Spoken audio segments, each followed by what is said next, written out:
Adisiye, Obuoba Ofori Amanfo Ate, Ediba AHENKAN933FM. Your love is unchangeable, keeps coming after me. Hey, shepherd of my heart, I love how you love me. Treasure of my soul, I stand in awe of you. As the deep ends for water, so my soul longs for you. Forever and ever, yes, this heart beats for you. As the deep ends for water, so my soul longs for you, Jesus. Forever and ever, yes, this heart beats for you. Something more than gold, I've got something more than gold. Something more than gold, I've got something more than gold. If all I've got is Jesus, I've got something more than gold, than gold, than gold, than gold. Ghana Adisiye, Obuoba Ofori Amanfo Ate, Ediba AHENKAN933FM. Into a well, so the essence of my praise is centered on your grace. Adum, Wadum. I've been through a lot, but grace sustained me. My test is now a testimony. So the essence of my praise is centered on your grace. Adum, Wadum. It was you, my lawyer. Ghana Adisiye, Obuoba Ofori Amanfo Ate, Ediba AHENKAN933FM. So the essence of my praise is centered on your grace. Adum, Wadum. Hey, Adumo, Nyame. Adumo, Adum. Adum ntina metiasi. Hey, Wadum tina me wo. Lord, the essence of my praise is centered on your grace. Adum, Wadum. Hey, Adumo, Nyame. Adumo, Wadum. Hey, Adum ntina metiasi. Hey, Wadum tina me wo. Lord, the essence of my praise is centered on your grace. Adum, Wadum. Who has changed my story? Who has given me a song? Turned my mourning into dancing. It is you and just your grace. You have changed my story. Protocol breaker, you made a way. You turned my mourning into dancing. It is you and just your grace. Could not have made it without you. Hey. Could not have sailed through without you. Your loving kindness, grace, and mercy brought me through. So the essence of my praise is centered on your grace. Adum. Could not have made it without you. Hey, could not have sailed through without you.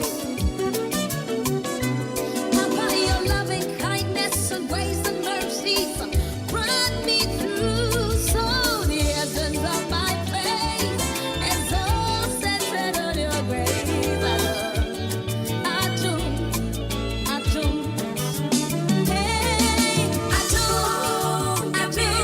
Ghana Adisiye, Obuoba Ofori Amanfo Ate, Ediba AHENKAN933FM. All the essence of my praise is centered on your grace.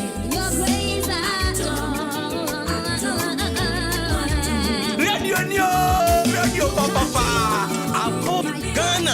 adishie Obuoba Ofori Amanfo emamo ache ediba ahenkan 93.3 FM.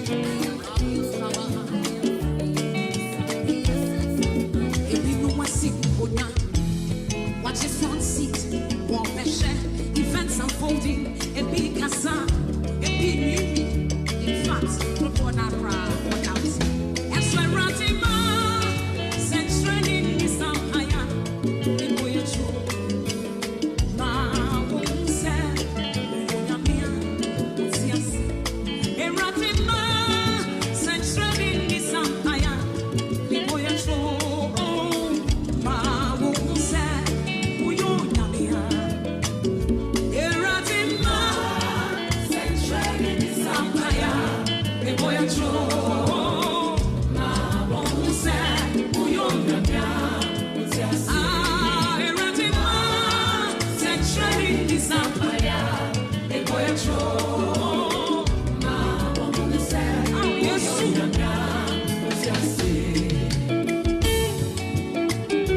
Adishie Obuoba Ofori Amanfo emamo ache ediba ahenkan 93.3 FM.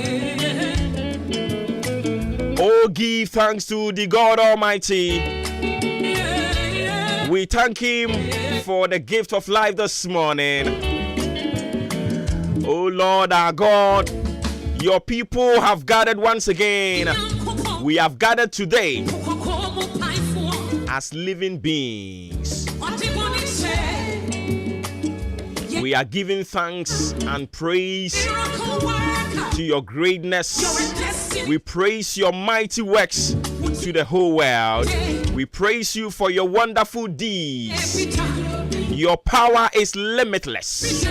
Your wisdom is unparalleled. Your grace is overwhelming. Your life is never failing. Oh, come on. So once again, yes, Eradia, that was you. Our God. Without you, we are nothing.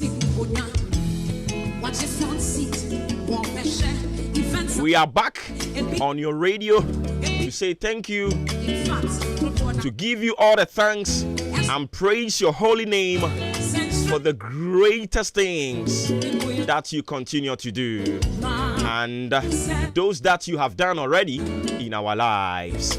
We praise your mighty works and we proclaim it to the whole wide world how great you are. We praise you for your wonderful deeds. Your power indeed is limitless. Utumino etu nchada. Your wisdom is unparalleled. Your grace is overwhelming. Your grace is overwhelming. And your love is never failing. Your people are humble before you this morning. And we say we thank you for not punishing us according to our deeds, our evil deeds. You did not look at our imperfections and struggled us. There you. Yeah, that's what I say. Hey, Adam. I don't see no penny. I can't sit down. Can udin chrono. So I hear and swab boy and hold mine. Now I can't see as a 4 who now pay. This is the greatest miracle ever. Say Obekoda be sorry. A miracle. I keep telling you. But say wakoda ena de achina obabi yo ya ma wonsa so a enye ya. Then you begin to appreciate the things that I keep telling you. Says Okoda na sorry a greatest miracle. Enye automatic. Say what set your alarm na alarm ni nyane o enye automatic. Woni mu nkrofo e set your alarm anope o man timi an sorry. Erade da was ya.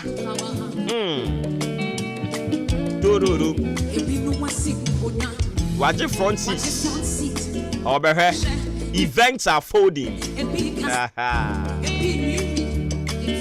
Nanka ebi mu kra de anka yekoda ye anopa nka ne anka omo prene se anka omu nyina ba bebo chenku we yepono ano adan a yese oda ye wan sorry na okoda na ne ho odin o aden ti na anopa e wontimi nsori erade ya da wase ishira odin kronkron no e wo wadom anyway hu mo bro e wo yesu din mu amen.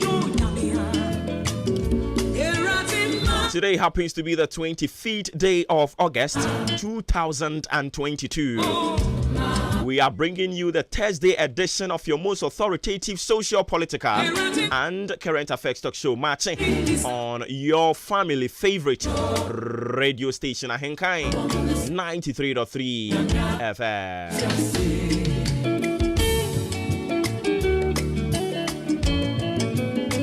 Me pacho ye fidie no ebutu achem abo wabo precisely baby a me sisi ya no me wo akua frakoma obatampa ni studios erade nkoso na on fa ne krensi asumdwe mu until the day of resurrection.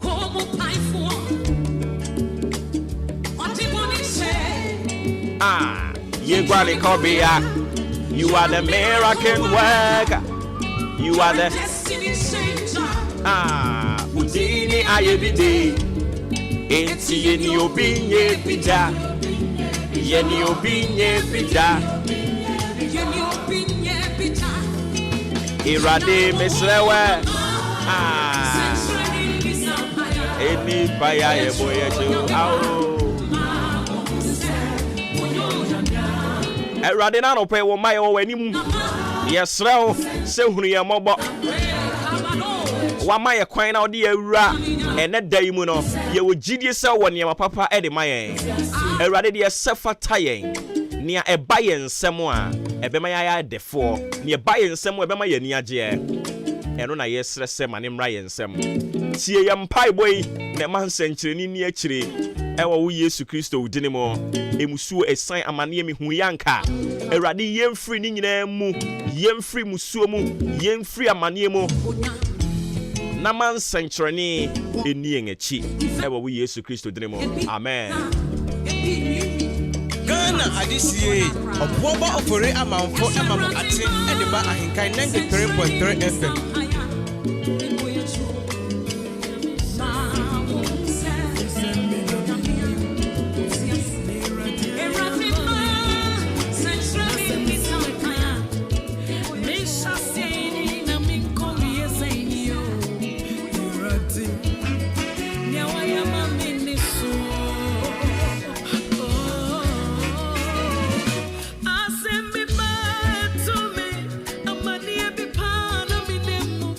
To my jing nanso me to me country nipa if you say nipa ni masam kan wan kotina begem engu many mwase enti maye kom na me huna manne obuo nanso me rekwaya wo faso a ene wa pepa marewo ni minisi onyina na me huni amenkampo. I have a testimony, a testimony. I'll tell the world my story of what you have done. Akbe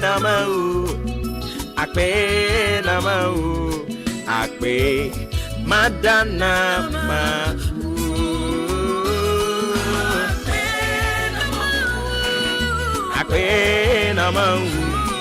Akbe Madonna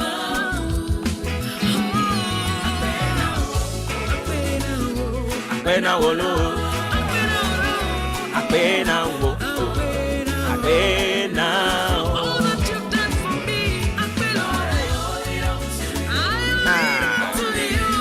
So Ghana Pharmaceutical Society Omo Edin Sembia betu jom se for 7 months in here and a buying with delay payment. I was what they my pharmacist. House officers no yem fama womo eni ti omo bu afupa no pay ye be ko ne no makodi nkomo say ya what that yana show ni a well packed. National Concern Spare Parts Association. Almost so kasawa ha. Say na no ne ne Enrampo ene ne Guta President Dr. Joseph Obin etwetwen komo chese Nyankopon yadoma on the 29th of August. Omo nyina beto to omo shop mu a omo e dey demonstrate ya kira ban ne sese ne CD no e depreciate no ano odin. Na eno na nam so amene no National Concern Spare Parts Association. Omo e kan kire Guta members ne say dia mo mpani fo ne kanama muntie wam Omo tie kire hunu nsuo no ene ye ne wo mo bebo nkomo adenti ene wo mo nso so ye adwadifo na wo mo nnuanum adwadifo bi no mu kase sene ye local currency no e depreciate na wo say as quickly ye sorry na ye bibi mampanimfo hunu say so ma anya bibi amfa ho a e de wo ha beba na omo venti wo mo anga na mo National Concern Spare Parts Association mo so mo hold different opinion adentia funtum frafu denchem frafu wo mo afuye baako nanso omo didi a na omo preso adentia aropai ye no omo bebo nkomo 23,495 Ghana for and omo tested positive HIV/AIDS. Our Ghana half for the first half. And penning for a year. Reports on your beto 2022. I don't pay. A dear Bana air accounted for HIV/AIDS. As is young for tested positive. I can't tell them say Yamun say condom. But I don't say condom. Hey, who? Traders Advocacy Group Ghana almost so chese abino as quickly as possible on her now address it the free fall of the local currency lentiminya and then to nyina so san say omo businesses egu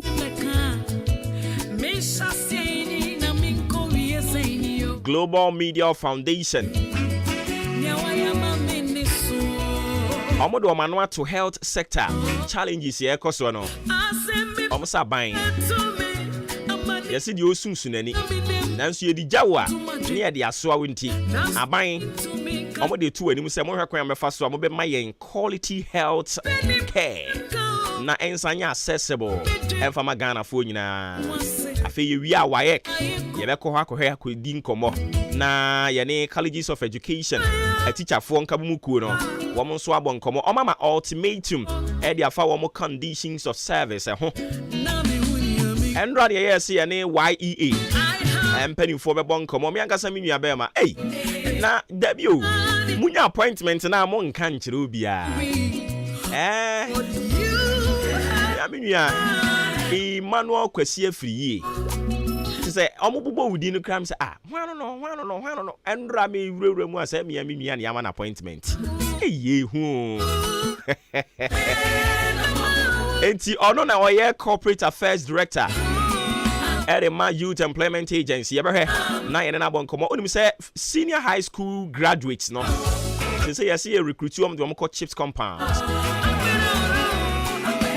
Ghana registered nurses raise a whole lot of concerns I don't pay almost so ye be do mu nkomo ene eye yawoda enti police diary ebeba wakwan mu sanso so na brabo mu ahintasem lie. We've got a war pack show for you this Thursday morning. It is of course an interactive show. We encourage you therefore to be an active listener by way of sending your inputs, your sentiments via our WhatsApp or normal SMS line. 0594-841-044 0594-841-044. What if I were to buy a back in kind of come? I'm doing this on behalf of the top-notch production team in town. Udi AHENKAN933FM, being the executive producer. Adwempa Kofi Mensah, a lead producer. Kobe K, a assistant. Kwame Asante in charge of socials. Billy Man, a technician. Meeting Obuoba Ofori Amanfo. Kotoku Mayor.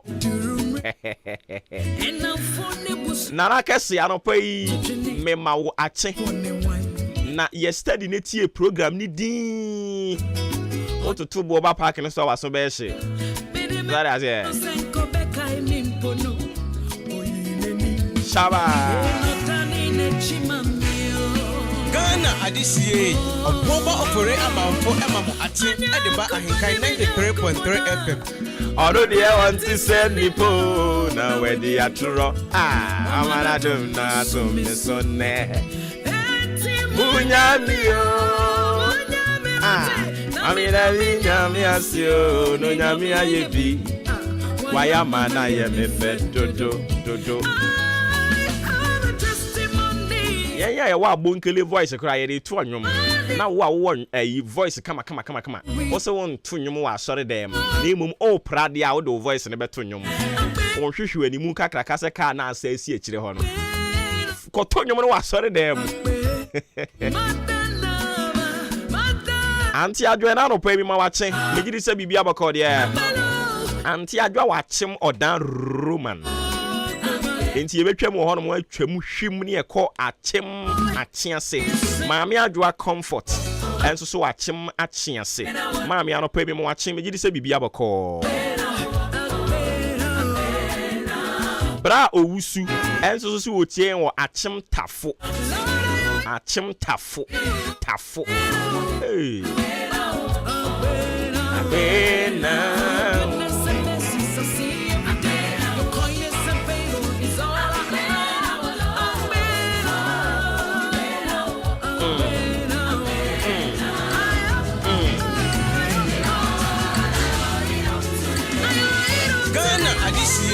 Obuoba Ofori Amanfo emamu ate edeba AHENKAN933FM.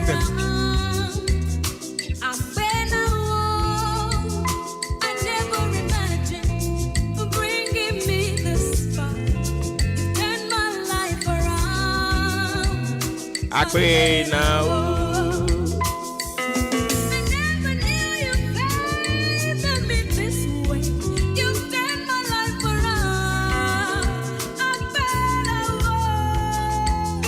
I never imagined you bringing me this far. You turned my life around. I pray now.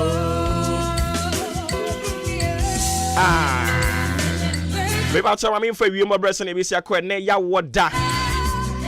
Osana Bosomene de Tosue Junum, and then the morning in a free and pay copium and numere. Or say and nano. In soon be saying emununa. In so be munumuna no pay and in no pay say ti wani hwe wiem a ase wiem still ano in so na bochenku kakra sa me pa cho se ye kwa awia bremu no a awia ne be yi ni ti kakra na bo ne nam tenten a awia ne be ne nam the peripheral ho kakra sare ase na fei ye kwa awia bremu no a o kire se ne weda ne be ya no pay no sa pepepe na de be kwa awia na anwumre ewiem a hyase se ete and it's ya no asene so e de amame we no empanifo mo hwe wiem bo brain sam so with the Ghana Meteorological Agency wo matna ekase mu on crying and what they asoma ye ne a ye di mu amane no e de ama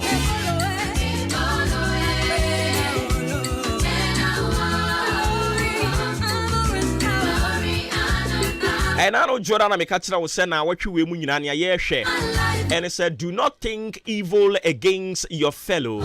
Do not think evil against your fellow. And into your fellow no ebetimia wa adwumam, obetimia wa aware mu, obetimia wo fia wo tim, obetimia wa asore, obetimia wo suku na wo mu no. Ba bibia wo hunu wo ho no. Your fellow ebetimia wo ho no mo. Eya menwi adwembone mfa mma no. So ade ase ya wan crofobia wo ho no mo a. They always think evil against their brother. They always think evil against their sister. But I have come to tell you this morning that the Bible says, a good man obtaineth favor of the Lord, but a man of wicked devices will be condemned. I didn't see why you're near me.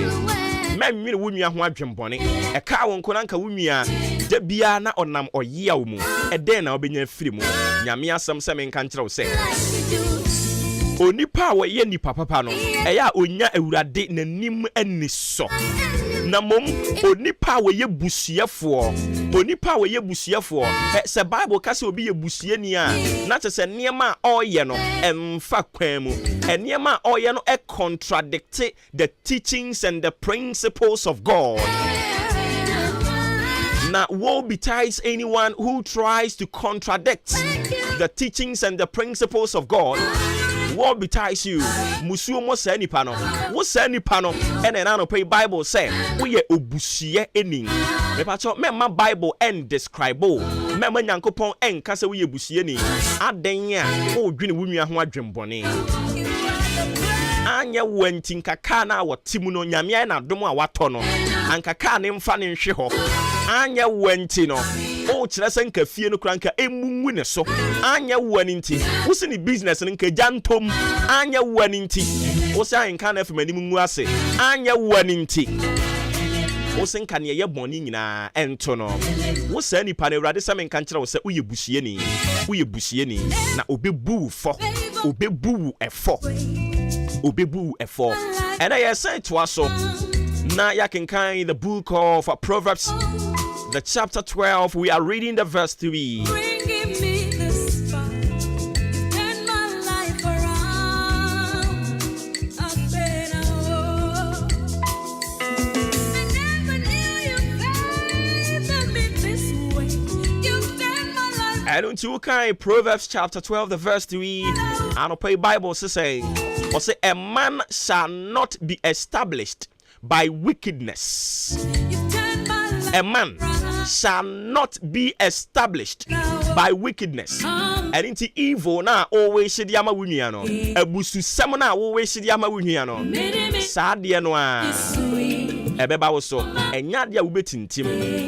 Wuntintimuda.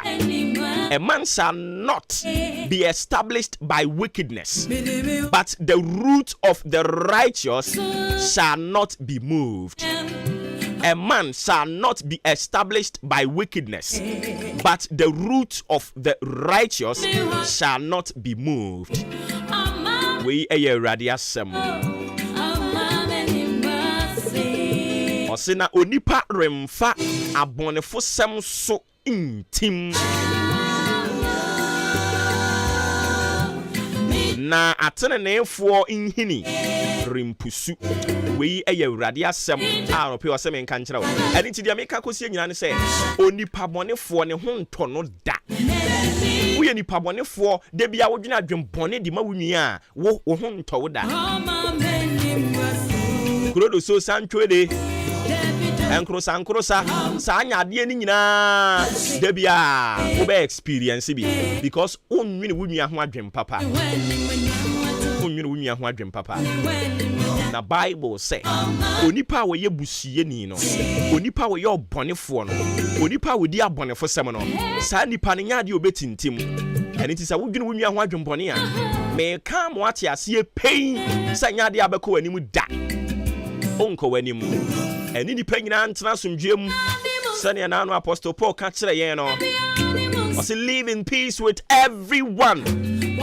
Make sure you live in peace and not in pieces. Me no ka say na no pe ko hefie bi mu aya ka etare ho. E bo ho sadie bi no. Na akutia. Enipa atwa hia fie o nyina nso ya Kristofo. Enipa atwa hia fie o nyina nso mo ye Muslim o. Nanso ayaka eni akutia ko twi bo breman. If you want to tie, and then I would je. What do you want in life? And Rana, my name is classmate. Now you reflecting on the past event at transpire. Now, in fact, now you take stock, you take account of event unfolding. Way back school time, classmates bia ye wie school. Hey, na we wo na ya sere. Ya si we wu. Che say, all reflect out me say enipa nsahwe. Akwa bi ne brofo say human being resembles nothing. Enipa nsahwe. human beings, we are nothing. But Ayana Akukurukosem, Jenny Hantain, Ayan say a wias and when Okodano or sorry, and say we are seeing idea, but Unim say a near be a course so and a permit no. Emma Babetnasi. Jai Unia Wadrum Bonnie Bra. Ano pay o call confubi ho akwaji agbaragba ene wunia de be sie ni o dwene ne ho adwembone ena no asebia no obi kan oso wa bie ne store na wa bie no otonton electricals ho nioma obi nso so etonton plumbing ne niema na say electricals ne plumbing de nkensew na so o kire say ono no store no enkrofo mam plumbing work na de bia enkrofo edi mu ahemfre ene nti baby otie no kra no pesu tu firi ho adenya ye gina dwuma firi ne nsem adwemboni ni na wo de ye plumbing e na meme de ye plumbing na wo de ye electricals bia na electricals na ye nyanduru so si ye si dan ye hyase from plumbing ototototo anu wi afei wa buy electricals ye nkakra obi abedidi peche abanga bese oto obi abedidi peche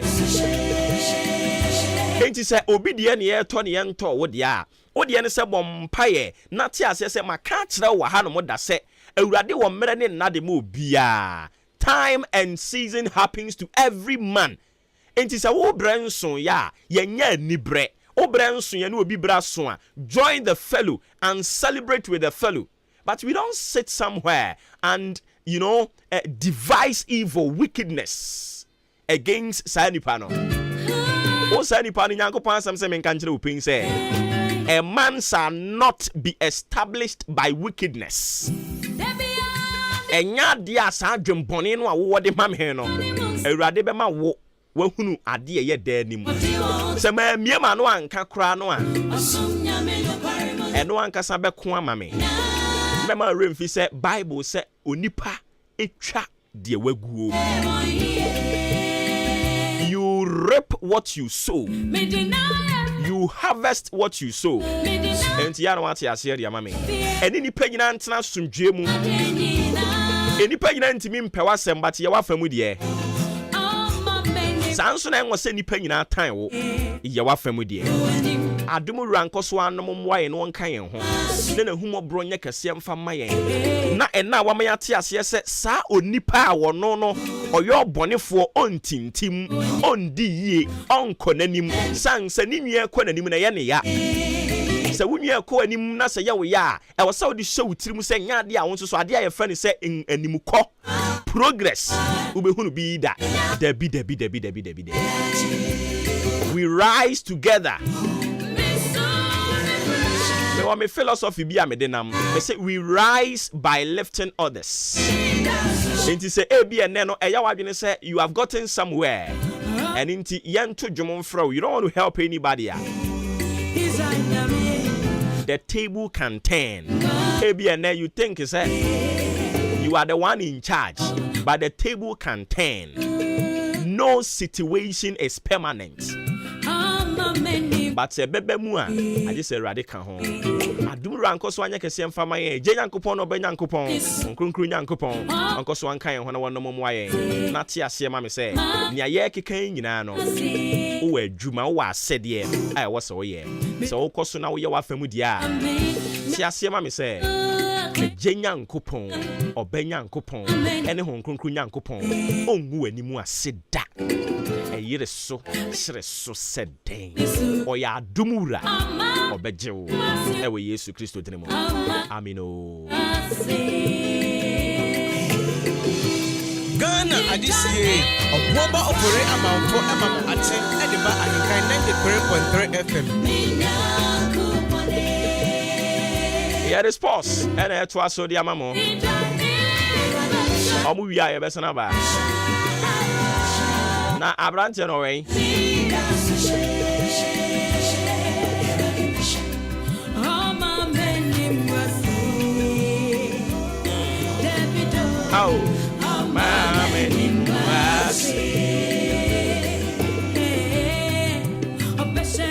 Abrante o sorry 3 or 4 still la uguso ye ni production wo nwie ye me hey oh me we dey that nti na wo yin Unsana or the Beshamio. Or the Beshamio. Would have been finished. Maybe the Chava, maybe the person of a band, terminal quotation, no, I become. Oh, quotation, no. Some cat also miss an wish here. And a man can't. Okay. By Inse and Rano. Baby, I'm quite a me bedroom and Temino. Okay, Bible, now me be him. Bible, you wouldn't want baby. Oh, now so. Alaza mi nusofu obi ono bu a oja pocket zala ni refi quotation kwa waka unim sofu obi a a chairman tu eti chairman tu ntise sofu obi akoka quotation o bible me kohwe ni hoda so ye nipa no me ba me o ye nipa ni nso de onipa bia onipa bia ye fallible so as enti de waka ni say quotation no me meka o kan ya sa wo beka o meka Chemai. On kan ya yenko yo. Chemai, enipa nim gwase de kitua bi o. Ananya wona akofa bae. Enipa nim gwase kiti. Enche na ugo nipa nim ase o. Ananya wona akofa bae. Oh, me, bisa ko bi ke. Say down me ma 6. Enti obetwa so na obesan fa ne foforo. 6 no. Se ma yade. Me bisa say, o toa so na o fa ne foforo. Me ba me hwe. John 11:35. John 10:30. Yakubu 4:2, 1 John chapter 1 verse 9, John 3:16, Matthew 7:7.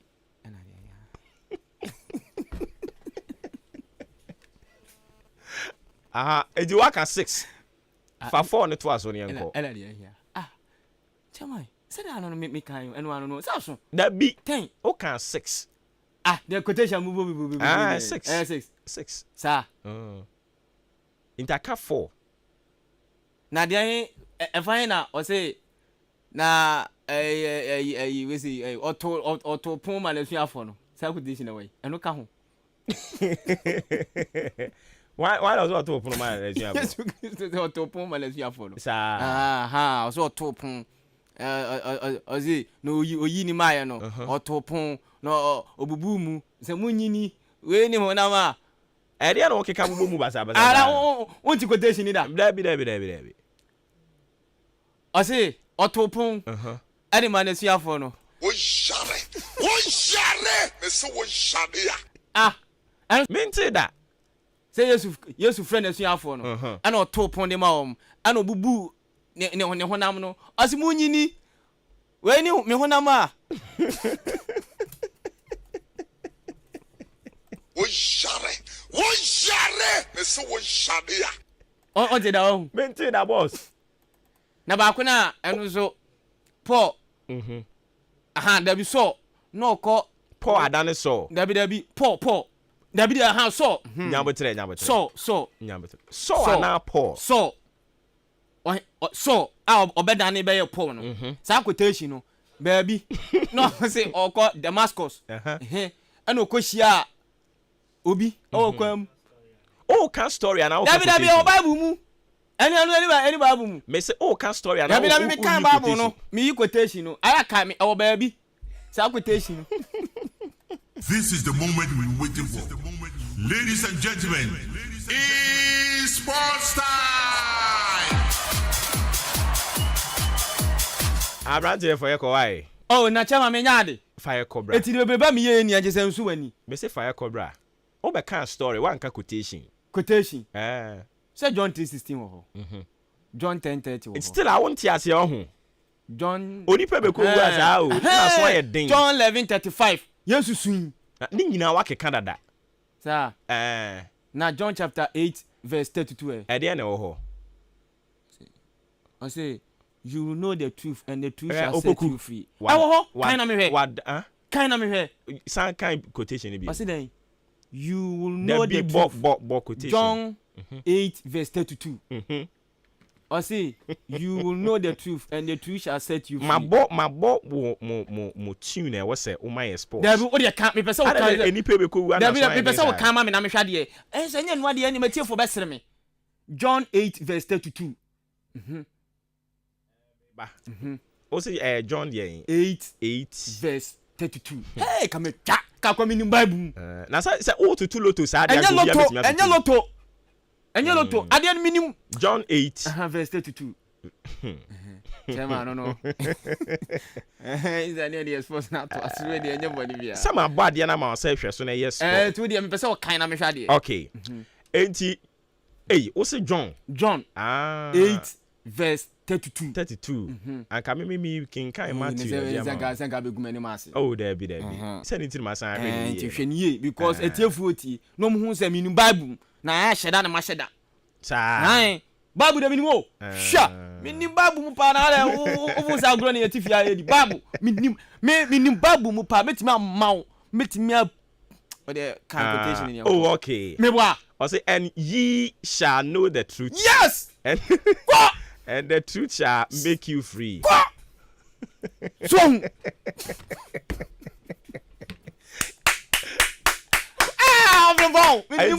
Aka next week ameba no mama be maw apetition quotation aka 3 monum mamu mo eno no we he eno no ye ensencheni a de bi me ba tama Yesu Kristo call party na se no me ba eno ye 1 John chapter 1 me ba quotation we fi Chama we me pese me gu mu ani ma se. O pese be gu mu ani ma se. Sabe me nka se me nya hwe yo. Se be se ma yade mama 7. Mama 7 aka 3. Gusuko. Inti da me ba bia no me de ba ko beba. Mate. Enti fa na ntie. Okay, abusiafo, sabla ya me de mi quotation abaya mangu mi ho ani ma se. Ye nto aso ne ye fa gudie mu nsam no. Ye mfamla ODI Electronics aso ya se na no pay me ye de nsam no eba ODI se o fridges, afi o diffusers, kettles, blenders, washing machines. Ye ne tonton papa no. Dia aka ni nia no fake blind. Na beje woni ama ni biasa sanyema no ya tete boa no so anya sanketo a ukọ kroma eboa na obenya no ba ha ya tesu se hu ye pese afio bia demo enso etimi ye fe ye mfa number we 0550 900 600 0550 900 600 ankran for abanduma for obia betima beje ne de afa Jubilee Hospital na yeso wura state of the art facilities ne de papa no nia no yen ene we ho oba Eastern region ha hospital efe pa dia eno ne Jubilee Hospital na ya no oba na yese bibia no adidam ye obabia emada ye obabia memada ye obabia nkolada ye obabia penfo da na yese Jubilee Hospital no ya chichechichem na babia mebubo ye ni aso bia no ye private ward eshem oba na otimi ni nipadodo enna na fe wankasa no wajo special place na fe ye sheda so ye twiti ye enso edema na wura ma Jubilee Hospital no 24/7 a doctor for ni nurse for no ejira so omu badwuma anya semketoa afi wura ma ye laboratory ho wo peso kwa check umoja no yale bi egwo ma ye machine so betimi da check afi o theater wa wo peso kwa surgery bi operation bia no ye special doctors ho no 24/7 light no so entin ko ejira so anya semketoa a nurse for ni a doctor for no mu operation so the expert papa problem bia so entimi ensi wo ho afo peso ko scan na hu se bia wo yale bi na peso ko scan na hu yale kona ye betimi atwama afi bia wo ye penfo no wanyem na peso ko scan na hu se ni akwala no so ye bema so ye ntafo so ye oba no oba so betimi enso etimi eye edi amount ye wo cancel unit ho fa ne se bia wo fie yale bi tete na yale no ontiase a wo betimi a chire o aduane we na odi ekofa yale ne bae no ni nia no Jubilee Hospital e de betimi enso etimi edi amount enso ho afi hypertension for no diabetes for no momlai ye wo special doctors so amoba ye betimi amamo na afi omo chem aduane a mo bedi a ema diabetes no enso emma bio na ise ni nia no Jubilee Hospital ne betimi eye enso etimi edi amount akemodan yanko amantra yan phone number way 0244 575799 0244 575799 uvramu a na ise Jubilee Hospital e betimi aboa enso ewo no mo wo brimpon opokuare ana no pay me na me de nsam no me de ba ma me hyase enfan free EFF na ise Carabao Cup no enu na ise matches ni bi etimi course na Forest Green enso etna ho ema Brighton ebe bone kana me san Forest Green etimi afọ ball and Tottenham Leeds United etimi che Barnsley e bone kana me san Barnsley enso ti kanomu enso baako saso na Wycombe enso etna ho ema Bristol City ebe bone kana me san ema Wycombe eti kanu baako eno so ne koma e free Carabao Cup wo ba ni mu nsam no ya de aba na no a charity game bitimi todwa ewo Camp Nou na yeso wuroma FC Barca eton side from Man City game ni bewe no na obi a hyenyoko no e kamiensa Pierre-Emerick Aubameyang etimi bo goal afi Memphis e de bako peso e na Frankie de Jong eso de bako peso e Ma City so Bernardo Silva mo eso etimi totonta no e de man time fan City bobo ko na ni mu nsam no ya de aba yenko Costa Rica ni ekwadi komo me no kase ma no under 20 FIFA World Cup na ekoso no ya do semi finals nyame adama nem Spain Tonsa ɛda Netherlands na me da yantam so na fe Brazil atonsa ɛda Japan na fe wamuso etimi ɛde aboma yɛde mu nsɛm no yɛde aba enso ɛwɔ hɔ no na yɛnkɔ ne ekodi kɔmɔ unu sɛ EFL Cup no Carabao Cup no kasɛi na wura ma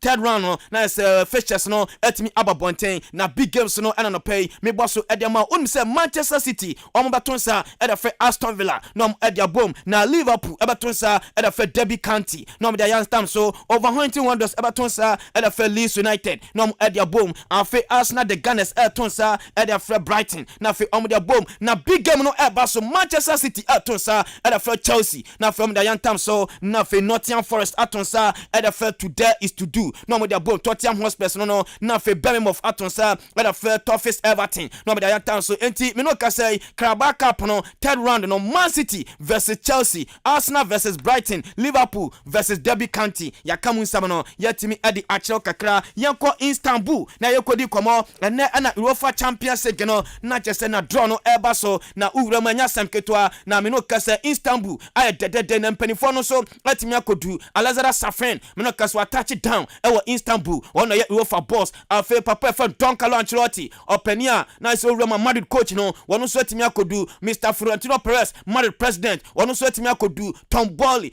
Chelsea owner wono so etimi akodu Daniel Levy Tottenham Hotspur chairman wono so etimi akodu a enye asem ketwa afa papa fa Di Laurentiis Napoli omo president wono so etimi akodu Andrea Agnelli Juventus owner wono so etimi akodu Nasser El Khelaifi Paris Saint-Germain owner wono so etimi akodu Juan Laporta FC Barca omo president wono so etimi akodu papa efan Henrique Cerezo Atletico Madrid owner wono so etimi akodu na mpanifo bebre akuku dam na akodu anyame adem na UEFA Champions League draw no enso eba so na Portos no say enete Port A Man City tanso na Madrid Ajax Bayern Munich FC Porto Paris Saint-Germain AC Milan na Eintracht Frankfurt Oko Port Bia tanso na Liverpool Barcelona Chelsea Juventus Atletico Madrid Sevilla Tottenham Hotspur RB Leipzig Oko Portrina FC team F1 Salzburg Borussia Dortmund Inter Milan Sporting CP Napoli Bayer Leverkusen Shakhtar Donetsk womunia Oko Port na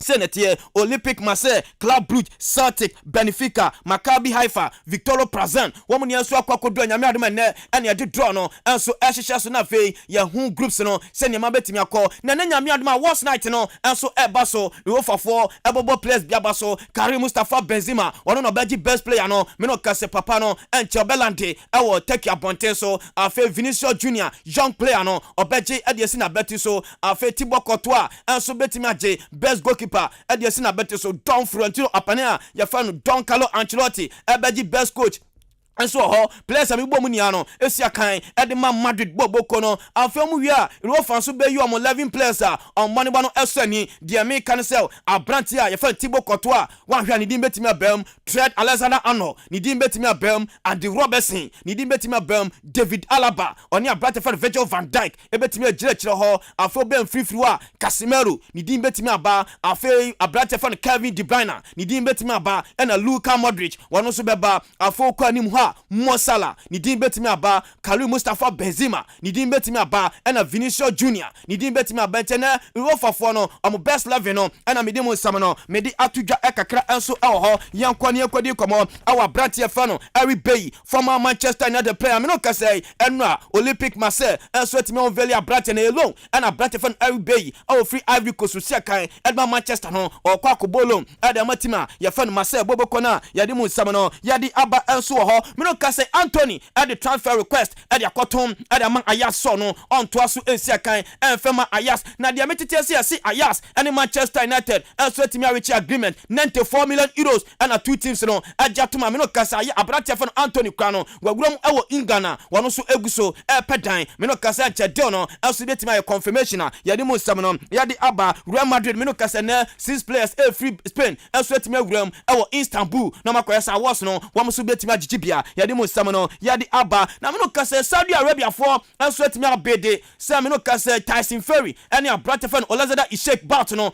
emra so na fei etimi emra so ɛwɔ Saudi Arabia etimi no ka sɛ $500 million ɛna Saudi Arabia for no enso edi wuram papa yɛ fan Prince Mohammed bin Ahmad wɔno wuram wɔ sports minister ɛwɔ Saudi Arabia wɔno ɛna me no ka sɛ de obede sɛ sa bout no emra so me no ka sɛ Russia for so wuram enso de $300 million edi wuram sɛ sa bout no ɛno so etimi mra so yɛhwɛ ne yɛhwɛ sɛ two countries no hwan ɛna betimi host sa bout na yɛde mu nsɛm no yɛde aba enso ɛwɔ hɔ no mo ɛno a yɛnwura mu ɛwɔ Stadio Camp Nou ne yɛnkɔdi kɔmɔ ɛno anu sɛ papa yɛfa no na sɛ Juan Carlos Huye na aberanteɛ no na first no second ma FC Barca ɔbɛyɛ coach kakra ɛde ma FC Barca na yaleɛ ebubu ni go ɔnte no a Barca ne City etimi bɔ charity game bi etimi de wana papa no na no anya sɛm keto nipa 91,000 ɛna ewura mu ɛwɔ Camp Nou akɔhɛ big game ni bi na me no ka sɛ ɛne na aberanteɛ no ɛde nsɛm tu dwa sɛ na no agye sɛ atnolas no Barcelona ne City ɛso etimi abɔ game bi etimi da pesika ɛde kɔboa charity for no so ɔno no ɔka kyerɛ tiefoɔ so ɔno no sɛbi yaleɛ ɛna ma yɛ ne sɛntire free na kwai obi anso nhwɛ ne ho yie ɛno so yɛ papa free ɛsɛm free papa yɛ fa no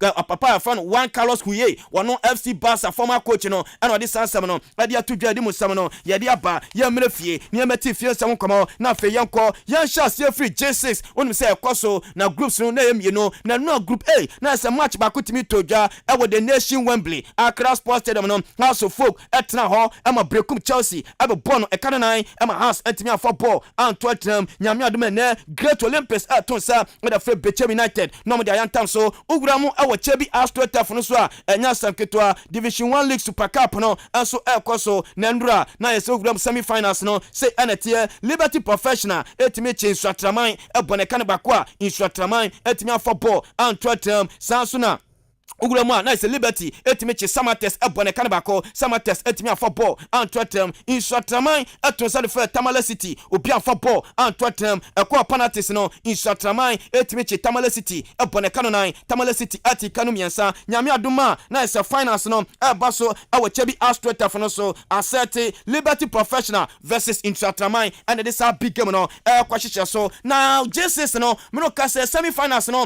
enso etimi asete nyame adoma fiada ana eba so first game no Bechem United atonsa ala fa Mediama Sporting Club ya bomra ni se minua na fa brekum Chelsea atonsa ala fa Great Olympics enso no mo da yantam so sa two teams way enso de ba hyehyɛ so ɛwɔ the nation Wembley Accra Sports Stadium ya de musam no ya de aba Black Galaxy ni akodi komo kakra onu se nyame adama Sunday eba so ɛwɔ the new constructed stadium Cape Coast Abonte so chan qualify Ghana versus Nigeria na no na team no enso two free Austria onu so mo kɔ ball game bako omni Qatar national team no ekɔ boy ema Ghana kura kodi nkuko na no team no etu free Austria no omo bom ho adwa ɛwɔ Poland anapa ya omo to free Poland me no ka say enche bia omo touch down ɛwɔ nkran omo nya bedu nkran pɛ ye flight team no akɔpie mo Cape Coast na fa akɔ ya husesie ɛda twɛn Nigeria ɛno so nyame adama Saturday sa big game no ɛba so na Nigeria team no nyame adama fia de bɛn ɛna kɔfɔ no bebu maketem ɛda free Abuja na fa ma bepie mo Ghana na omo ba Ghana na omo be ya husesie na fa nyame adama Sunday no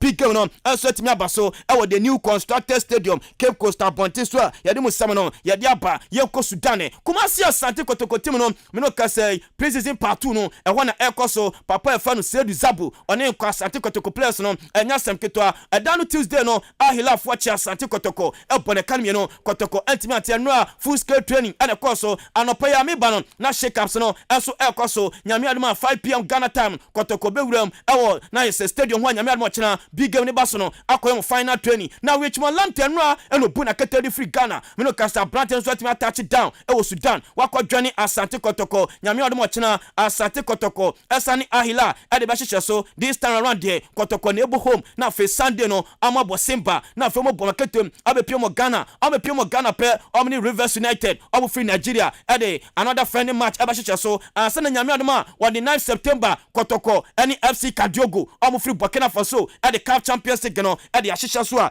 yɛde mu nsɛm no yɛde aba ɛnso ɛwɔ hɔ nom yɛnkɔ boxing kakra ne yɛkɔdi kɔmmɔ yɛnkɔ Richard Kwame ɔno sɛ aberanteɛ wei nyame adom a 27th August ɛba so ɛwɔ Rock City Hotel ampa yɛbɛdwa aberanteɛ no ɛto nsa ɛde afɛ Joseph Padiaza na ɔmo de bat no ɛde ahyehyɛ so na me no ka sɛ de ɛyɛ waterweight junior waterweight ɛna ɛba so na aberanteɛ fɛ Richard Kwame ɛno a me wura mu ɛwɔ ne training ground so ɛnya asɛm ketewa aberanteɛ no adi nsi akantam sɛ kwan biara so ɔbɛkyɛ aberanteɛ fɛ no Joseph Padiaba no ɛnso atumi abobɔ no a ɛno sɛ latest a ɛfiri Ghana ne aberanteɛ a yɛfɛ no Richard Kwame ɛhɔ ba ɛdi mu nsɛm no yɛde aba yɛnkɔ wafo zombie ɛma no Champions League no wowura mu wɔ Ivory Coast ɛnya asɛm ketewa ampem da kwan ladies wɔn nom kuta Ghana franca ɛnso ɛwɔ Africa na no a ɔmo tonsa ɛde fɛ na yɛ sɛ Bayasa wofura wunam Bayasa fo ya ɔmo firi Nigeria na no a game ne kɔɔ so no obi atumi afɔ ball anto atam eti ampem da kwan atumi ahyɛ bi saa so na Bayasa fo no atumi ahyɛ bi sɛ wohwɛ table na Bayasa ɛwɔ 4 points ampem da kwan ɛwɔ 4 points na ampem da kwan nyame adom akwasi da bɛyi ɛna ɔmo bɔm last match ɛnso wɔ hɔ ɔmo ne Atlanta FC ɔmo firi Togo ɛna de hyehyɛ so sɛ minu kasɛ sampem da kwan atumi nya drop a ɔmo qualify ewuram ɛwɔ semi finals ɔmo kɔ yɔrɔm ho ɛnso tumi qualify efiri semi finals pɛ ɔmo wuram ɛwɔ proper Champions League man deɛ na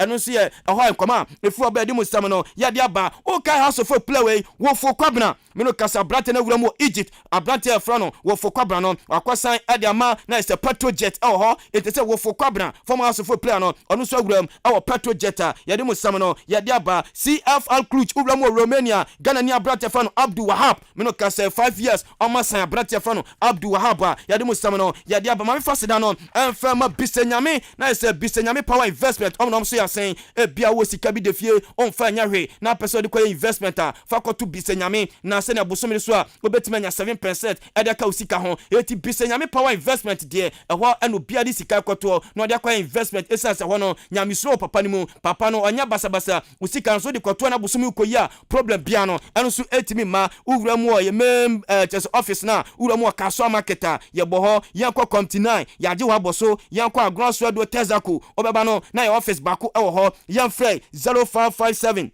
228512 0557 228512 na is a bisenyame power investment mi kwa dia frankwasi nkansa wo say papa fa no edakwaten ni hukani o ma hyeden esanse na nsen a na wukunsu ejimi ho na reverend frankwasi nkansa say hyeden nyankopon na de ma nyankopon na esan ginti wokoi bibia so betima fanti kabo we efi frankwasi nkansa founder edema king of grace and say mrs edakwaten na nsen na nikun edakwaten ensu efiri ma eno se yakomi fro ba edimu sam no yada basable dem call na the best morning show host Obuoba etimi akomande akosita ma nondu babo nondu ba na kora ono so asore no akope bibia di na ofoforo so abetena se ye nhia biom de yakopon enka ho baba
Adisie Obuoba Ofori Amanfo emamo atin ediba ahenkan 93.3 FM.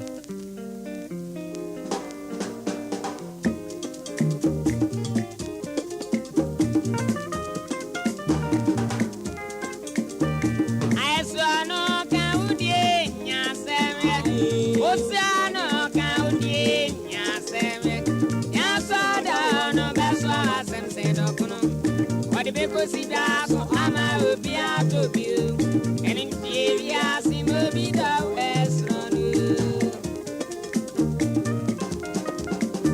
I saw no County, yes, so no County, yes, saw down, best and said, but because he does, I'm a beer to you, in theory, he may be the best.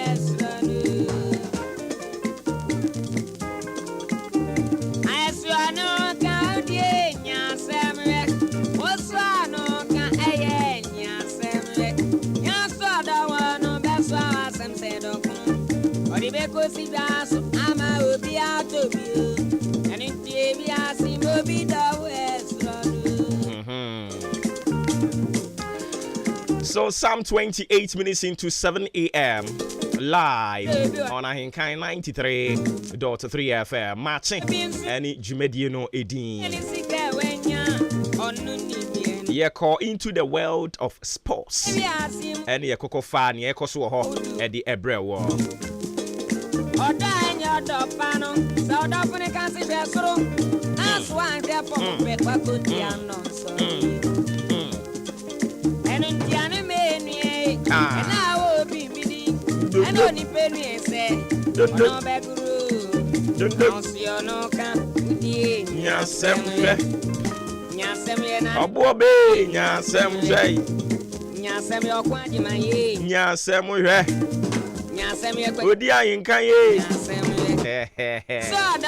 Okay, so a glorious happy birthday from Ajua Roberta to you, Mrs. Genevieve Benywa Agri Santana, the wife of Dr. Gilbert Abeku Agri Santana of Despite Media. She says, may God bless your new age, live long, and of course live to be 93.3 and beyond. We free Ajua Roberta, Mrs. OKFM. Or say ene.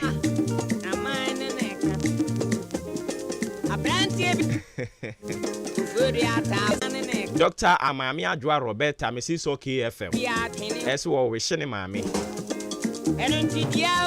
Enti Mami Genevieve. Genevieve.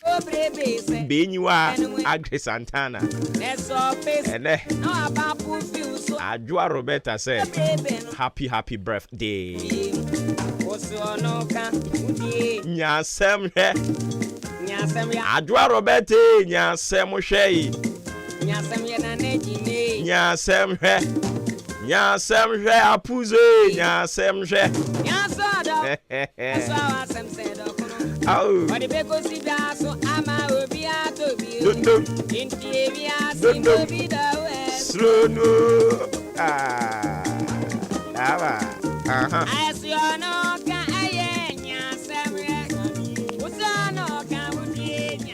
Ghana Adisie Obuoba Ofori Amanfo emamo atin ediba ahenkan 93.3 FM. Me bacho mami fa with that team fan so bar before. Kobi Kesi Enchia taxi driver Jonah. Emfa emano. Enti taxi driver aye fro Jonah. Sounds so na no na driver baako or see a friend Asante. Ono so haya no de ni fidie ne de to. Driver Asante a what they make assembly a chile ho baby no. I don't pay me ma wo ache. Me diri se bibia bako de.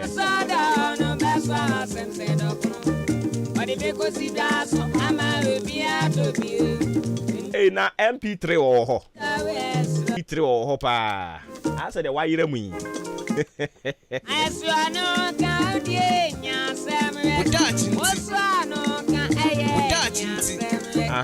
Enti wo da chinti bre aso ma yemfa nto aso.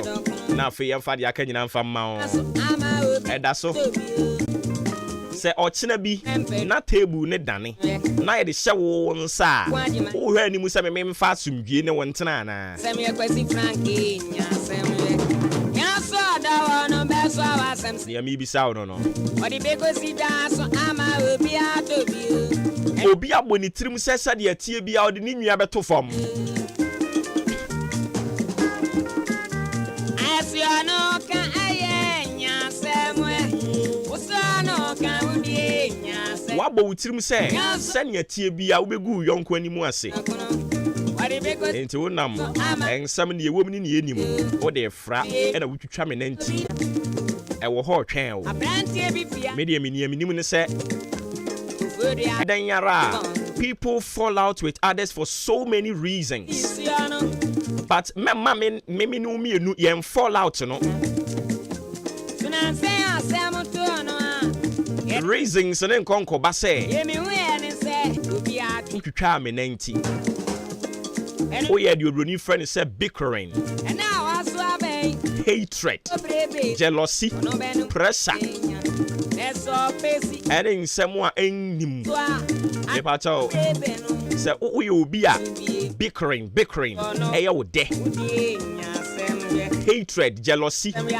On said Daniel wo money bi awa. Say onipa kwa wutwa ne 19 no ho. Onipa na wo de na to otankuru mu no. Say ye kire wo de wagina ho bisa wo say e de be mpa na brantie. E de be mpa na baba awai. E de be mpa na but ye wo kan say o me de mi kire no sa keke. Me tan sa keke. Me twitwa ne 19 sa keke. But on said Daniel me boni bia. Erade nhunu wo mobo. Enti ye bisa Nia why we so be twa ne nti wo be se no. Wo de jealousy. Eni akeka. Oni pa kura wano nto nanum da. Nanso de ne nam pa munya no. Obu ne hododo oye na adwene se woni mu chen obi a. Onso so kura me ne won hye dam ni nkomo 2-3 minutes kura da o. And Yebisa, what will you gain from sabotaging another? So we say we are then I be free. Say we twa 19 then I be free. What will you get out from that hatred that you have developed for your fellow? What will you get from that bickering? What will you get from jealousy? And then I'll be free. And now done it hogwash. Eradi uhuni ya mobile. Ewe Yesu dinemo. Amen. Woda chinti memfo bi nto otankuru mu abra. Ye bisa wade potin awaye de atia wa. Untumi nkyere. Bye. Woda chinti. Eni nipa nyina ntena sundwe mu. Ena asem we de bre wo no. Ose onipa we ye within oyo bonefo enya de obe establish da. Oda enya do pano. Menun guide o. Nefa bobra. We e obra kwenti omu afutu oni mu adesua ye nyina ye tutu ye ho ye hofo. Eno ne ye no. Erade nka hu e we Yesu Kristo dinemo. Amen. Eno ni penu ese. Eya no wa ne sade amame. Ausio no kan udi nyasem. Fa ba ko ne to so ne yenko. Nyasem ye na nempedu nyasem ye. Nyasem yo kwaji ma ye nyasem ye. We ahweye ensem a Dr. Kwesi Bani security analyst ye na ka bom ye de ahweye ensem e de maye ho ye ho ma chidwumadie so e ne bambo ahweye afutu a ye de namunye. Yes say Potokasemu no, please go out with your ID card but hide it from the public view. Please go out with your ID card but hide it from the public view. Dr. Kwesi Bani, a security analyst. Ano pay ni ode namno no. Na ye kyerɛkyerɛ mu aba yen ankasa ye di mu an ye ka ne sɛ. Se upie o kwa abonten a se ebia ya ba adwuma ba bia wo kobia no eya afa wo ID card e ka wo ho tie fa wo ID card e ka wo ho ewiase ene abrabo we mu no ho bibia ye possible bibia betimi asi sa anya bone ye be ye papa enti wo de ebia bone Ghana for de ya na mo mpe bone but yensu de edi bone no Ghana for yempe bone but ye ne edi bone no enti se wo pie na wo frifia akwa abonten wo kwa adwuma wo kwa chirichiri utu kwan bia eya afa wo ID card e kan ho senti a wo de wo ID card be kan ho ne se ebeboa ama se biribisi a ye betimi identify wo entem na se wo se abusunya bamu a abusunya bamu ntem aba bejew enipa bebre enam se BBC ye na yan hunu ade a ye begina so e de identify no nti enam so ema ohwere ne nkwa nanso senka yenya bibi gina so identify no a anka ntententem so no anka yetimi je ne nkwa asemi to papa bi ono kra de na nya ka akwanhia oduru lorry station ho no no na nani subiri ni wotwa hweye yede ni koduru hospital na ewo se yetwe moja ede ma no na emoja no so wo se ye ni busuani bi a one ni nyina moja eye pe so that's here afei busuani we he papa ye tutututu ne ho eden ye benya kura na nka ye ne na busuanya kasa ye ya nye obia ni mobile phone na wo ne nchen mobile phone nso ye kotam ya password ya opani na so agu ni phone so no enye password ketwa ye de bie yentwene nko yemfa ne mra yemfa ne nko yemfa ne mra enti ye nye obia oni ni moja ye pe ne ye ne saa opani ne hwere ne nkwa ani nti ene Dr. Kwesi Bani se upie akwa abonten a ukwa chirichiri a babia ukọ bia no eya fa wo ID card e kan ho na emom mema enipa enhunu se wo ID card e hye wo ho ebia na sembone na wo mpe but upie abonten a ubetimi apie upie ye no anyame aya adom yesi akwanya bia ba fa wo ID card bra na monko na wo don se titiri ho eya no why ne sa dia man Dr. Kwesi Bani the afutuei the aba and the muamanie the amount. Please go out with your ID card, but hide it from the public view. Ghana adisiye Obuoba Ofori Amanfo emamo ache edeba AHENKAN933FM. Oda enya do pano so do fune kan si desoro aswan de pomo pe kwa kotia nonso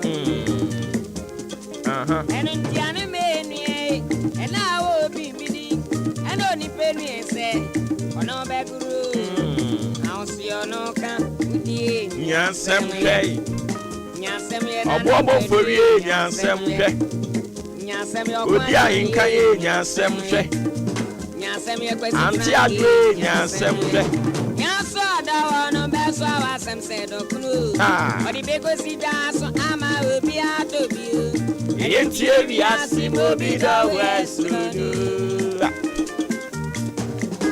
da ubon krata ye de to so no kan aye nyasemwe usano kan udi nyasemwe nyaso da no beso awasem se dokunu odi beko sida so ama obi atobi yenti ewi asimobi da wesudu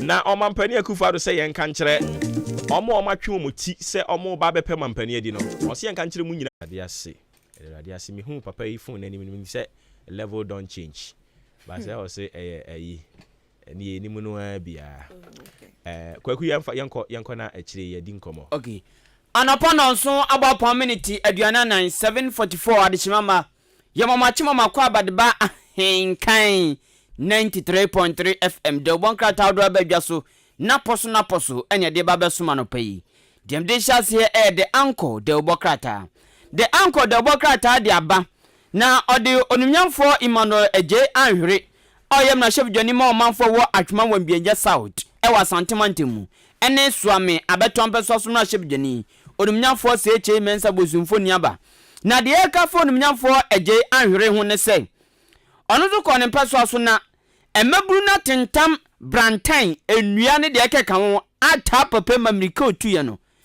ezo de boa kase bo nkase peton ni namu mrika trom wa satan vi etim pa de ente ese maburu ne yasan se wom se onimnyafo Emmanuel Gianhre okwa atwema wa biaja Sauta onya hwe wom se ne modembo ewo fom kra no nti ana mo ye ne san no ti se wankeka no ho a wom be san tenka bim na mabru ne se abri bia wom kasa asem yi kampuntu sempuntu djuma mpuntu sempuntu djuma emraship jani si Russia Ukraine to konintia COVID-19 to konintia COVID-19 tia no de sheshe sanwema mienu yi ana ozoki san de yate oba betwe no koya wo mutata no the anchor the bokrata ne de samani ebei yeso onum nyafo ya osei aditum ayo soafo hwe Ghana ye ho masua so yesi ya tinanim sanse enoma bi koso a AHENKAN nanim siesie ana owura apak akoteneto the anchor the bokrata no e de wonsem aba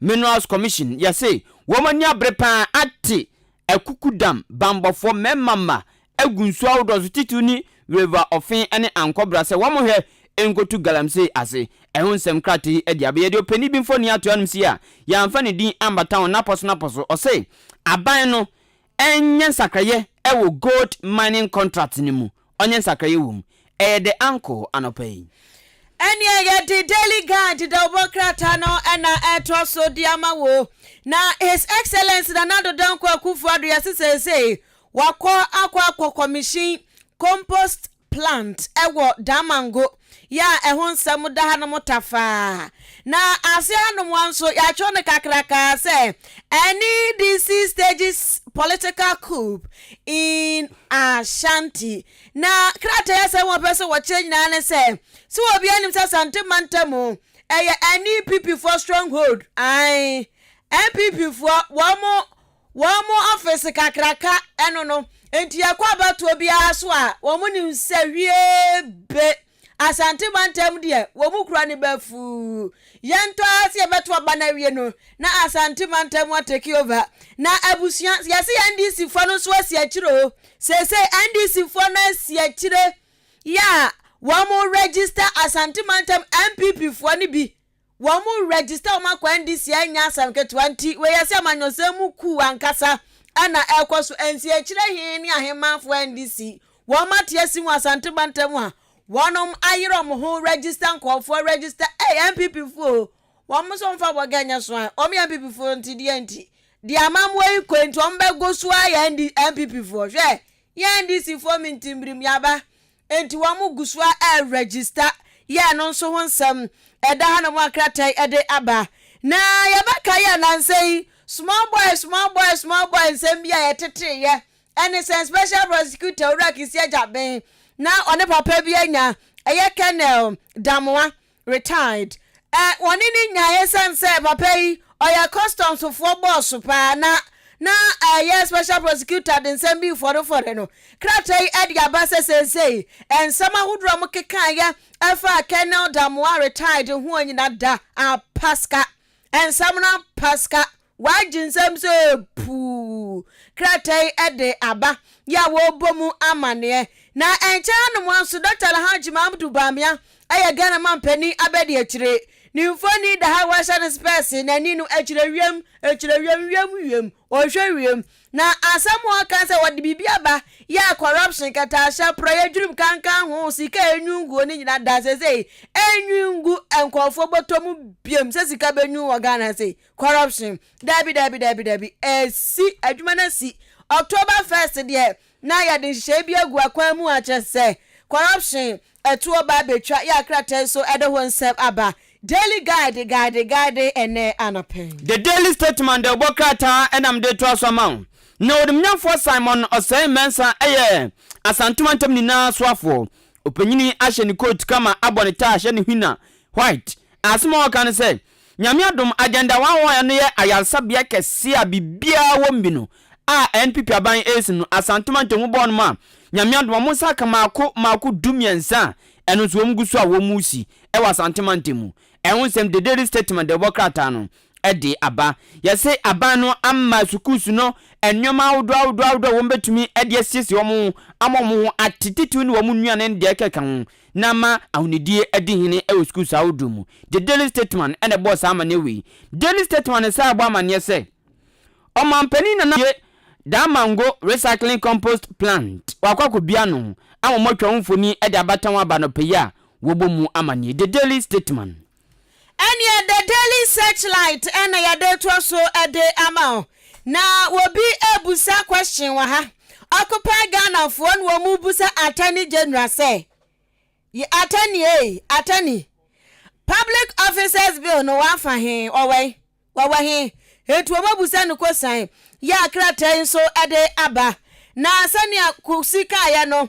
asante mantem so afowra Simon Osemensa nimfo ni da no so hwe nwa mo mo keka se ena asante mantem ban bi before yanyi akwan hwe akwan ya yie no echen pawo 1550 kilometers road enfie num ntamuni asante mantem ya wiate nsafri ho enti nipa kura one day wote ba bi kasa asante mantem ban bi before yanyi akwan no yensi ni so hu obo ya kratai ade honsam aba na ayada mango compost plant no ho asam na nado da kwa kufa da kwa bienu so wonwenwe data dia sha so yellow ene na nado sede afata na papa wasere ena wo bia no se twetwere na ba wo mia se potomanto ne kura no se speaker ne kura no se ya susu box so abusunya obianim agire wo ba Facebook search AHENKAN933FM FM na ba hwe de kura ba wo mia dion se se de yakwa digital machese nyoma burusu kura ba burusu yase se de sand fufuro bi ba hwim se kum ba bwa matas eto agye no akwa show ewo Ghana ha say mate ma me o ma bless pao me amitimi hu ma me kodi nkomo we mrasi se na fe yento aso me da se bebre ye ne Yera Raphael Godlove Ahenu or your CEO Global Media Foundation open ultimate kan FM so ni Maakye mejo so emueja na bibia bokode nyame adom na mompa ebo ye ho ye pa na monso nyame adom ye nso ye da se nyame adom ye ho ye pa na me pa cha wo ye nim samo de nka media sem na mokana health de eja me da se ena no pe mitia watiefo nyina na me moma bason se ne zuma pa mo ye de bo Ghana nkoso ka media na wa woni se anope wo sorry ye tenka wa pom enye den na utimi na ada hospital anka me nya sure se nka bitimi atena radio so am ya te de yeti enti media dwuma na ye ni nyina na ne kofare ba na ejina ya pomodin so se ni pa wa pomodin eni ho a ade esa wo ye no enya ade a obetumi aye edunti na ema ye kan apomodin ho nsem no I see inti di amokan ye ni amudi mani ehu on me pacho sa pepepe wadaro ma obetumi akirikiri mu kakra man yo sede ye nyina ye nimu wo Ghana ha ene wiase afa na nyina no se apomodin ya ade a ehu hia pa inti so hwe eye UN Sustainable Development Goals CCA adane ewiase nyina krata kese a ye nam so e abodawuro ama o man bia nhye bia obeye bia ne begina saa Sustainable Development Goals no wo hwe goal na etoso nyensa na ka eye health for all said ye be ya pomudin ebetimi egina mapa na etimi aboa ama aitime bia ye se ye tu kitase hia se ye hwe se poverty eye wo hia bubu ebetimi tu ase na okomo mani nyina gina ya pomodin so nti ama hodo nyina no e de hyehyɛ yigu akwan mu a omo hwɛ sɛ eye go train na ye betimi bi na Ghana a ye nso ye member of the United Nations na eye Sustainable Development Goals no also ye dia ye ankasa ye hyehyɛ ye sɛ ye bɛboa ama goals ni nyina yetimi di mu akotene no na e ba pomodin a ne ho behia sɛ ye de ani bɛkɔ na de ye hu sɛ wo ye dwumadie mu ne niama ya ye nyina e kyerɛ sɛ so ko apomudin aso ya o how be pre wo ho a ha yen matmamufo enya pomudin a ese na efata die di kan ye de broni be kan say access to health facilities se ye ka access to health facilities na ye pa kire se ekwan ben so na timamufo se obi yare na so person ko hospital ana onyare na person ko hospital ko he na pomudin a ekwan siri dodo se enu otwa ansa na wanya kwan akosa hospital no obi betimi anante the whole day there 20 50, it be a 10, it be a 6 months, and some of your access to health facility. A idea Mwa Emma Apumode Enkoso. And no Edan Chaya, sorry hospital. Now we share nurses say a share.